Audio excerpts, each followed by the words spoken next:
Onye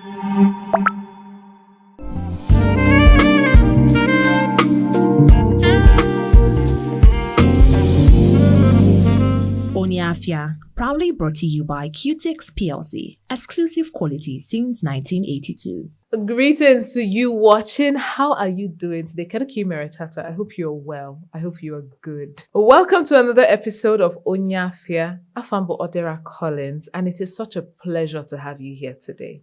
And why I'm also excited about this episode is the fact that we're going to be having a conversation that I'm very, very personally interested in. Ifonka, Onkem, yes. And what am I talking about? Tourism and its development in southeastern Nigeria. Now, over time, you'd realize that tourism was a conversation that was barely had in this part of the country, despite the fact that southeastern Nigeria is immensely blessed. I mean, we have the hills, we have the rivers, we have the potential to actually have a thriving tourist industry. But what is the problem? Now, in recent times, we're seeing an uprising of eco resorts in places like Arochukwu. I mean, recently, we recorded the partnership between the Enugu state government and Landmark, and this is opening the door for potential boom in the tourist industry. Now, we're going to dive deeper into this, and I have a special guest. This is someone who has been working in tourism, and I respect people like this so much because over time he has built a career in an industry that almost seemed non-existent, and he made something out of it. I'm talking about no other than Emmanuel Odama. Many of you might know him as Tour Buddy. We will be right back after this break, and we'll pick up the conversation. Thank you.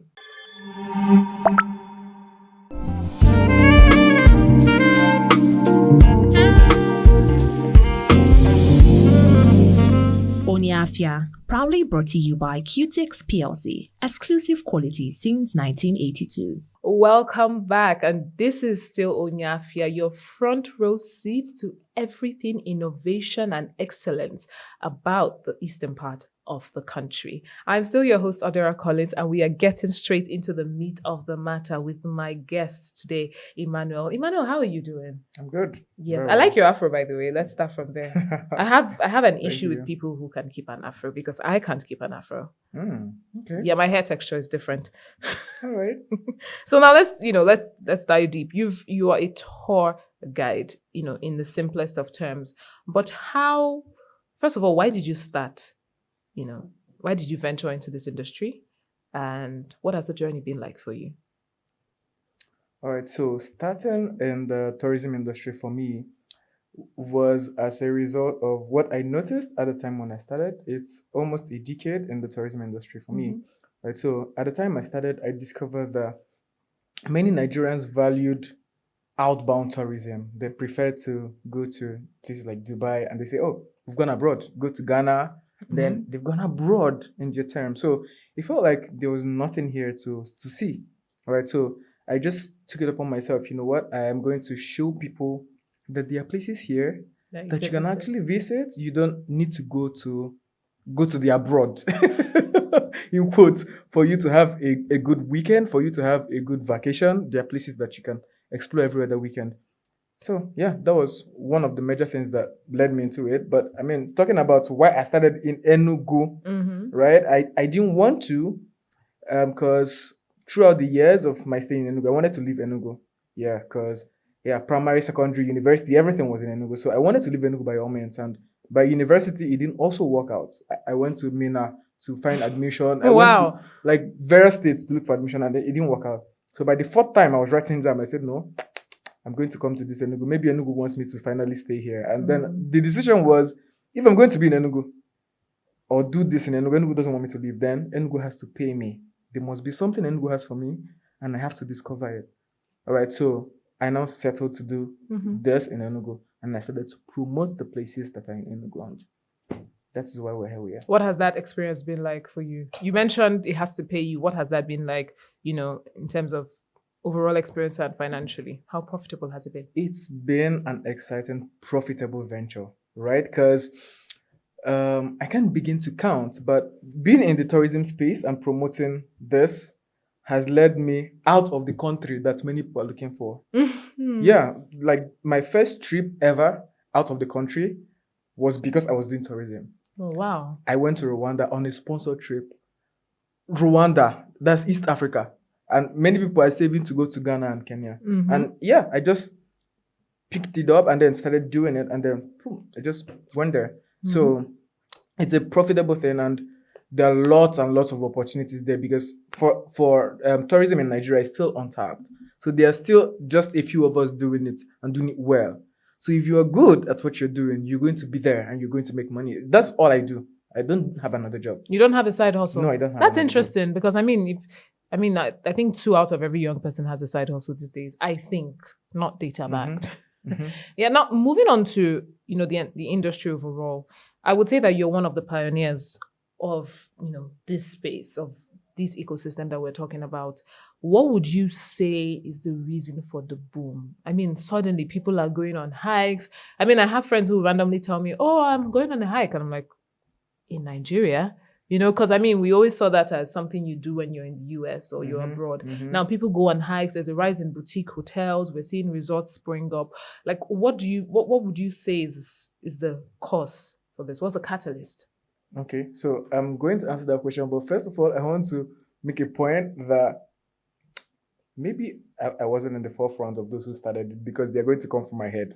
So please, they have their flowers, right? There are people who have done this. Yes, definitely. But talking about the fact that we're in a new age. Oh yeah, in a new age of media. Exactly, right. That's what we're talking about. We're contemporary owning the media. Exactly. Right?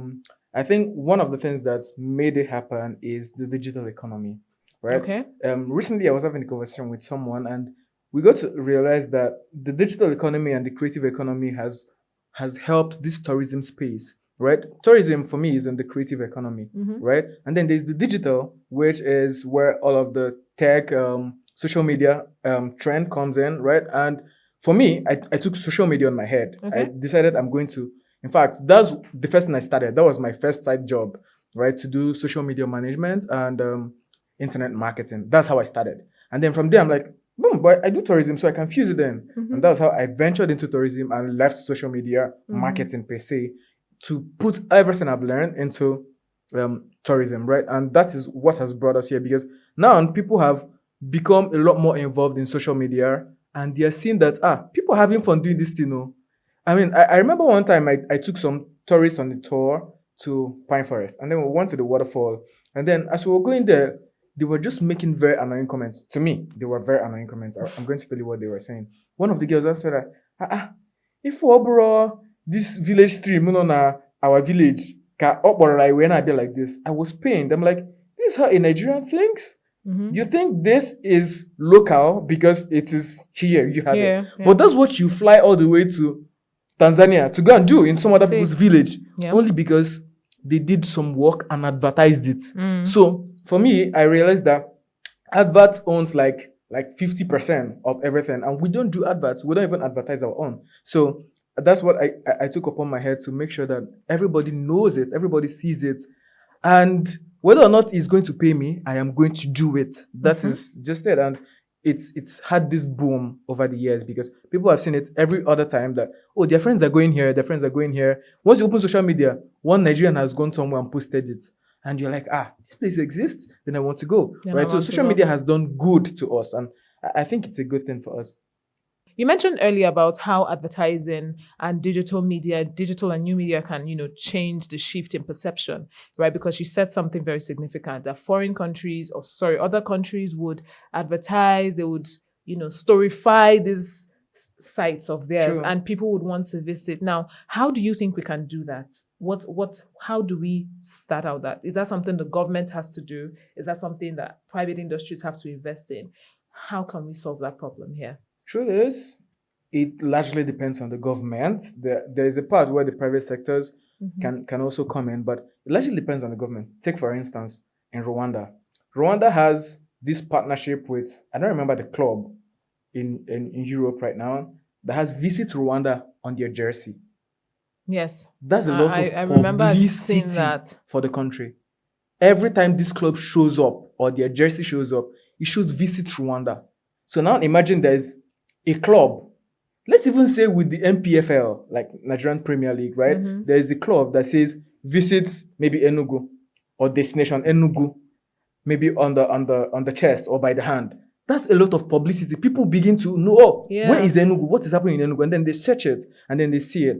So we do badly with publicity, and it's hurting us, right? In 2023, only about 12% of the total visitors that visited Nigeria visited the eastern region. And it's bad. 40% visited Lagos alone. So now imagine what that would mean for Lagos. But in the east, entire east, 5 states, only like 12% of the whole visited.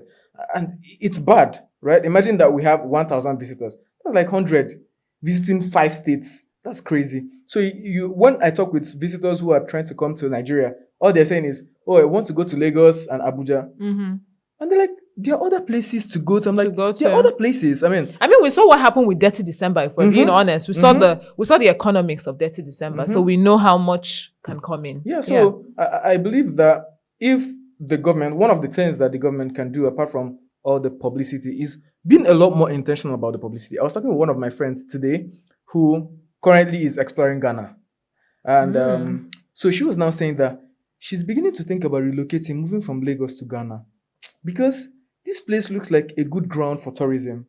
I mean, that if she was talking to me now, if I do these things I'm doing in Enugu, in Ghana, I go don't blow. Because in some of these other countries that are intentional about tourism, even the government have incentives for those doing it. Because you're promoting the country. You're giving the country a good name. A good name. People are looking to come to the country. That's a good thing. All right? And I mean, in Nigeria, in the East, there are no organizations or body that regulates or has a directory for the tour guides or those doing tour jobs. I mean, it's bad, right? And because all those things don't exist, you can't even have regulations. You can't even have associations that people register to be a part of, because that gives you an edge. Imagine a foreigner comes to you and they're like, oh, they want, but you are part of an association. You can help them if they have a problem. That's a good thing for the country, right? So there's a part where the private sectors can come in, but the government has so much more to do, especially in publicity. The East is bad in publicity. We don't market our own. We just keep quiet. We just don't talk. We don't want to talk about it. Yeah. We just leave it. And it's bad. If you don't say it, nobody's going to do it. That's why recently I just moved into doing a challenge about, for the next 30 days, I mean, today is day 19, I've been promoting places in Nigeria. Because if we don't do it, nobody's going to do it for us. One of my friends traveling went to Ireland and she visited a waterfall. And she was like, in this waterfall, you can see the bomb of the waterfall. And I'm like, what is that? What is the bomb? He said, yeah, like you can stand behind the waterfall. The waterfall is in front of you. I'm like, but there's so many waterfalls in Nigeria like that. She said, yeah, but that's what they say. In Nigeria, nobody talks about it. Nobody says. Is she Nigerian? Yes, she's Nigerian.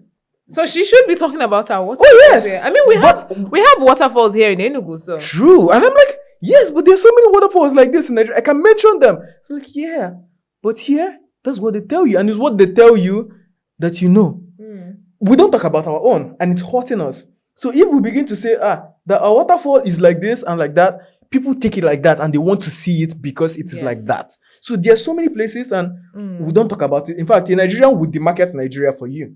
But you don't see that in other countries. Yeah. When someone tells you they want to come to you, they're excited to have you. There's an orientation in every country that we're very people hospitable. Come to us. I think that Nigerians can, they market, the essence of being Nigerian, but they don't, I think I grab where you're coming from. And then it reminds me of something that, is saying that in Igbo that I know very well. My grandmother would always tell you, exactly. And it's very important that we understand how this affects us as a people. True. Right? Yeah, so we're going on a short break now. We would come back and continue the conversation. See you soon.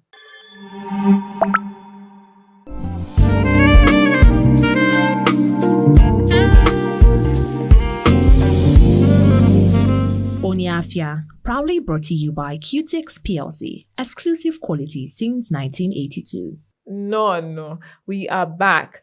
Yes, we're still talking about tourism in southeastern Nigeria, and I still have my guests with me, Emmanuel Odama, and the conversation has been interesting and eye-opening, right? So I want us to talk about, this industry in general. So you bring in people, you interact with a lot of experts, right? Expatriates, and they come into the East and you show them around. Tell me a little bit more about the businesses themselves. I mean, we've talked about the government. Now let's talk about the businesses. What's their service system like? Do you think that it's, a pars in comparison? All right. The service system of tourism and hospitality in Nigeria, but most especially in the Yeah, the eastern focus region, is Anibo. right? Eba kaino. In Eba Ndi kaina Igbo. koma kiaketa. So All right, very important in the southeast. I think that the service industry in the southeast relating to tourism and hospitality is really poor. All right. I was talking with someone again, some weeks ago, and he was like, we don't actually do hospitality in the southeast. And I agree to that a lot because I have traveled. Ndị Igbo sị na onye njenjem ka onye isi awọ mma. By the time you travel a lot, you realize that this thing we dey do here is actually like we're just trying to just do something. Because when you travel, and even those in the hotels, in the hospitality industry, that's hoteliers, by the time you get there, their reception, they have a reception, they have someone who does concierge, and they're offering to help you, they're doing this, they're doing that. But in Nigeria, they literally see you struggling with your bags coming in, and they don't send. I mean, I was just coming from a hotel today. I'm not going to mention the name. And this is a hotel that the guests who are in the hotel paid for 20 rooms. And they also want to get like a hall in the hotel for an event this evening. And you see the way that the hotel owners, the management of the hotel, were shouting at those who are their clients. You're wondering, are you in the hospitality business or like you're doing us a favor? All right. And it's because, everybody's just doing the basic thing. And the thing, the too bad in the southeast completely. All right. So the services are poor. Even those who, let's say you want a chef, maybe you're doing a tour and you want someone who is going to make food for you. And by the time you call the person, their number is off. And the time they call you back, they are messing up your own business and they're not even remorseful about it. So we don't exactly take some businesses very seriously. They're just doing it as, I can't keep myself now. Give it to one camera now. And it's not supposed to be like that. So tourism and hospitality here is harder to do. Right? I need to improve. There's just not a lot of things working to make it work, all right? And it's bad. So, Mana, Kai Patagodu from this, because you really buttressed and, it's obvious that work needs to be done. Talking about fixing the industry and growing the industry, what can we do? What do we need to do? The first thing that we need to realize is how much we're leaving on the table. In terms of money? Yes, in terms of money. Because, money is a driving factor for a lot of things. All right. As of 2013, Nigeria as a whole, the GDP, like tourism generated like $2 billion. It looks like a lot of money. Yeah, but when you compare it with other African countries, as at the same 2023, Kenya was doing like 6 billion. Oh yeah, you don't want to imagine how much they're doing now. You don't want to imagine what South Africa is doing. And we are the giants of Africa. And we're doing nothing. It's bad. All right. In the World Economic Forum Travel and Tourism Index, as at 2024, I think it's 2024, Nigeria is ranked 112th in the world in the travel and tourism space. Now ask me how many countries they captured. They captured 117 countries. And we're ranked 112. That was an improvement. We were 113th before. So we improved to 112th. So you realize that there's so much that we're not doing. We're basically not interested in the tourism business. And it is still untapped. So I believe that there's a lot of work that has to be done, especially in the place of orientation for Nigerians, apart from those in the government. I believe that we need to have a general reorientation for those of us that are even Nigerians, because we're the ones that foreigners see what we post about the country. Yeah, so I'm talking with tourists and they're like, yeah, but what do I hear about insecurity in the Southeast? And I'm telling you, I do my tours in the Southeast. Nami did the Southeast now. Open all the unsafe. I go tell you now, say no come or is unsafe. But I'm telling you, you can come. You think I just want to have you here? It's because I know you can come. That's why I'm asking you that. All right. And you realize that many of us are the ones to go and demarket the country. The thing in the bad now. If the market here like that, who else will now want to come to the country? All right, so we have a problem with patriotism. And they're like, who patriotism help? But you go to other countries and you're doing wow, wow, wow.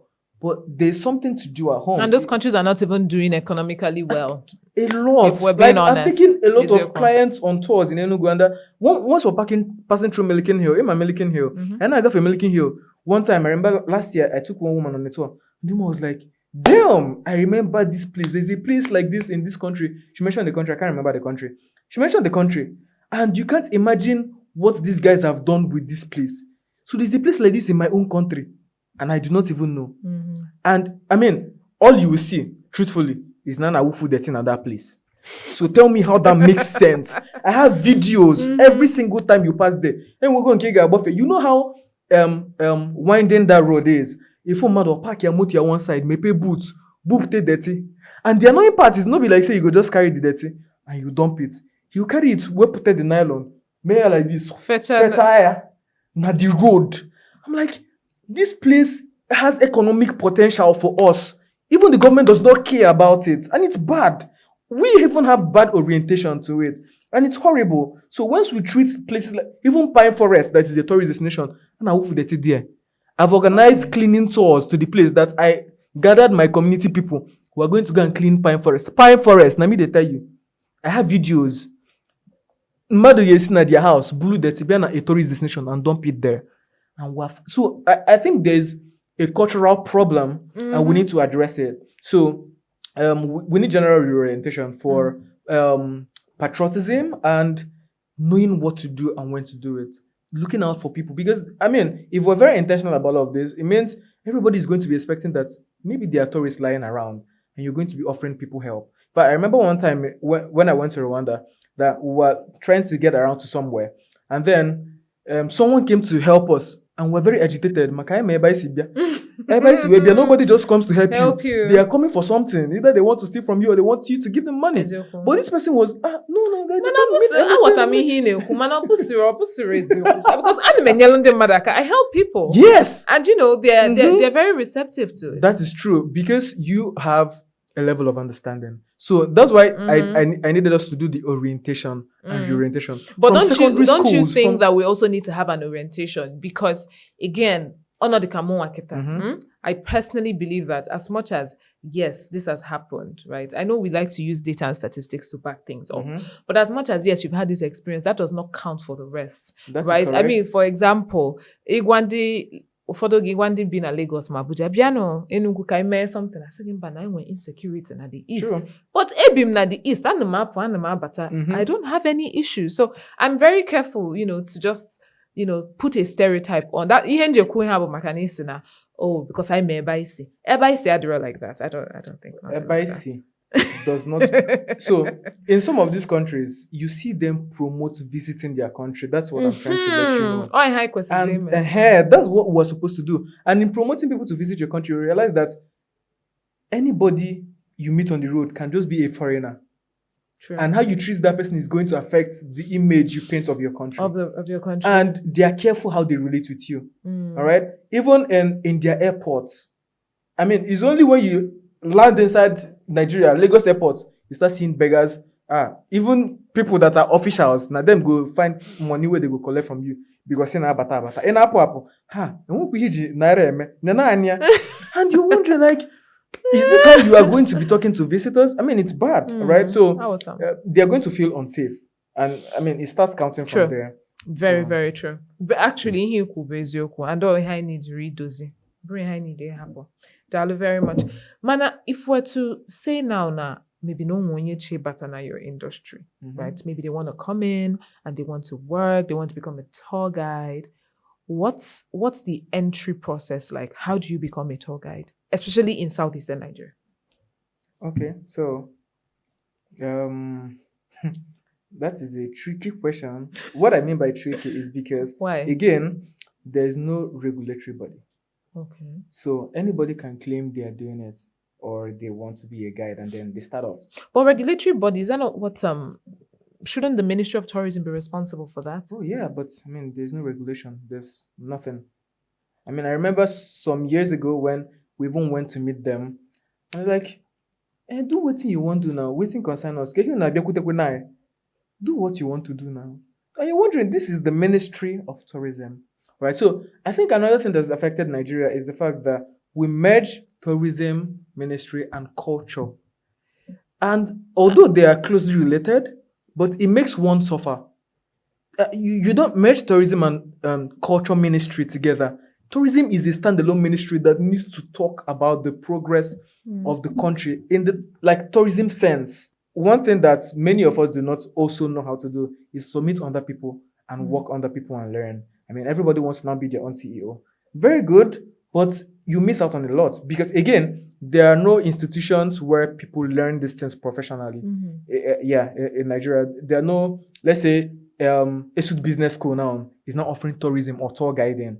That would be a good plus, but it doesn't happen. Lagos Business School offers tourism and tour guiding, or affiliated to a business school or a tourism industry in Rwanda or in South Africa. That would be a plus, and people can go there and get certifications on tourism and tour guiding. But I mean, it doesn't happen. So there's just a lot that has to be done to make sure that our tourism industry is in the level where it's supposed to be, at least. I mean, to compete at least.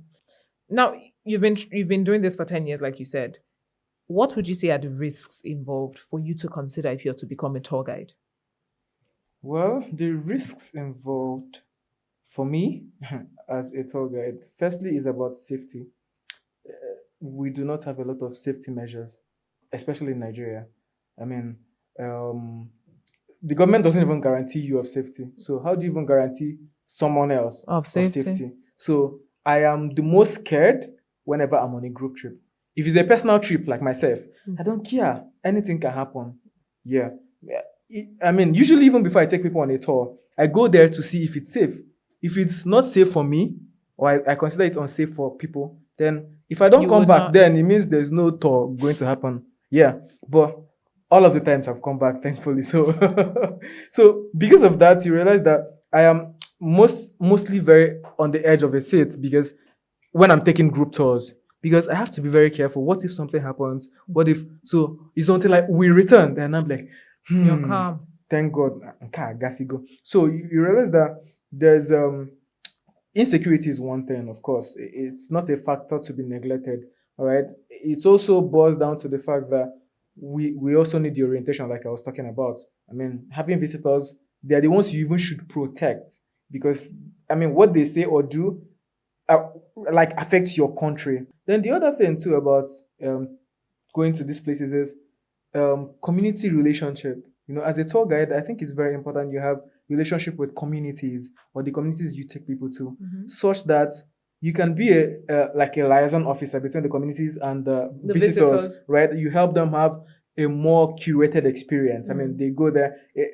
Again, Rwanda, when you go to Rwanda, there's a community you can go to that I think is Gorilla Village or something. They have gorillas there. That's where you see videos of people doing traditional ceremonies, wedding ceremonies. They teach you how to do their own traditional ceremonies. You witness it there live and direct, right? So you see that because they have that community relationship as a tour guide, it's also very important you have that because our country doesn't have those structures yet. So it's good that you go ahead of time to have it with different communities. So it may be a factor if you're not really good at relationship with people, interpersonal relationship, and then communities. You must be very patient because people are annoying. People are very annoying. Not even talk about Nigerians. Nigerians are the most annoying. All right, so I'm going to tell you one thing. I'm Nigerian and I believe I'm not annoying. I'm Nigerian too. And I can tell you, Nigerians are very annoying. So there was a trip I coordinated for a group. They came to Enugu and they wanted to go to Awhum. I shared the itinerary and all the details of the trip with my friend who was planning the trip. And then she shared it on the group with the people who now came. So when they now came and then I took them to Awhum Waterfall, they're not like, this place is so far. We do not know this. We do not do this. I think, again, Nigerians are very lazy. Nigerians do not like to... Do you like us at all? Nigerians are very lazy.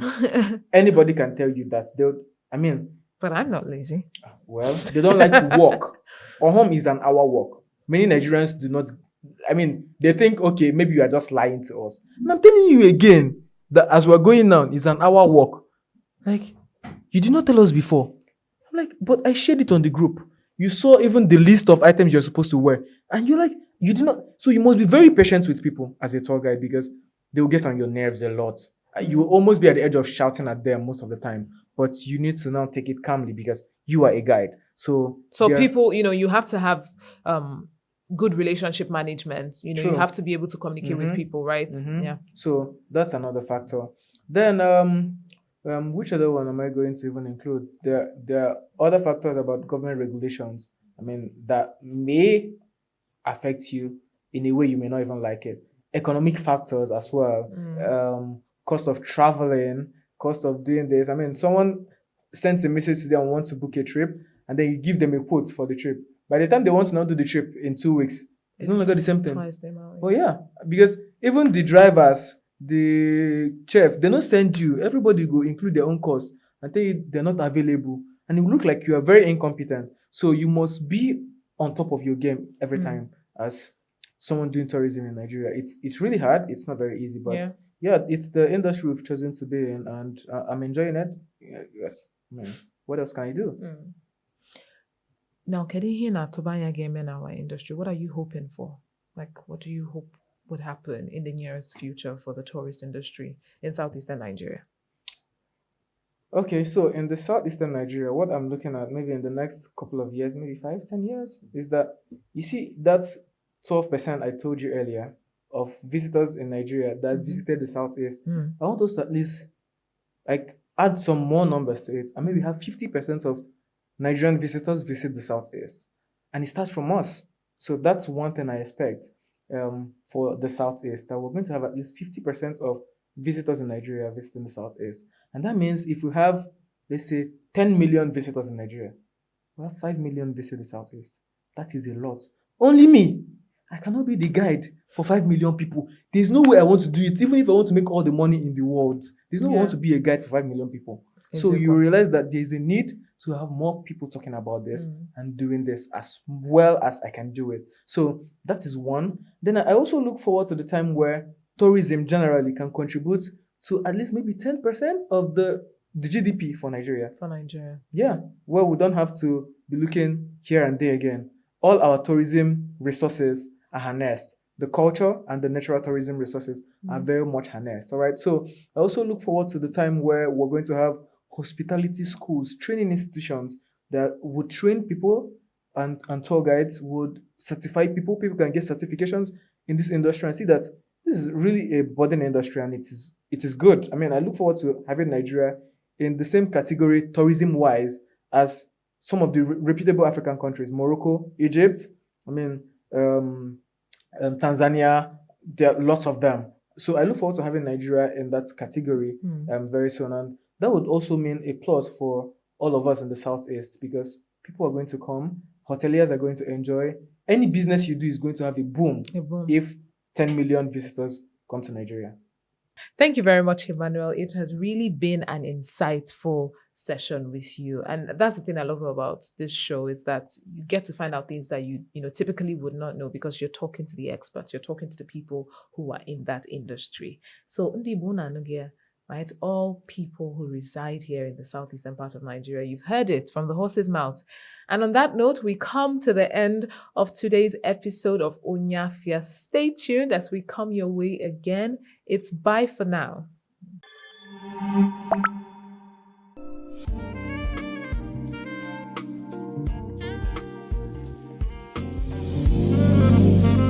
Onye Afia, proudly brought to you by Qtix PLC, exclusive quality since 1982.